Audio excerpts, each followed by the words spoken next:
আসসালামু আলাইকুম। রাজশাহী থেকে স্বাগত জানাচ্ছি আমি মোহাম্মদ তানভীর সচিব। আজ 31শে ডিসেম্বর, 31st নাইট। আজকে রাজশাহীতে সমগ্র শহরে পিকনিক হচ্ছে। শুধু রাজশাহী না, গোটা বাংলাদেশের একই চিত্র। যেটা বলছিলাম, পশ্চিমা সংস্কৃতি কিভাবে আমাদের বাঙালি জীবনে এর একটি প্রভাব ফেলেছে। আমি যেটা বলছিলাম, আপনারা পিকনিক করছেন, আপনারা আনন্দ করছেন, খুব চমৎকার একটি কথা, খুবই ভালো কথা।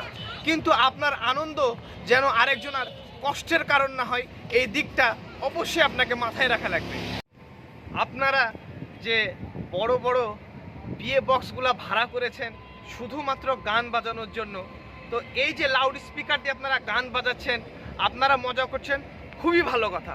কিন্তু আপনার মজার জন্যে আরেকটি মানুষের যে ক্ষতি হচ্ছে, বাসায় অসুস্থ রোগী আছে, হয়তো ছোট বাচ্চা আছে, কারো হয়তো পরীক্ষা, বিভিন্ন রকমের অসুবিধা হতে পারে। তো আমি যে কথা বলছিলাম, দয়া করে আপনারা আতশবাজি ফোটানো থেকে বিরত থাকুন।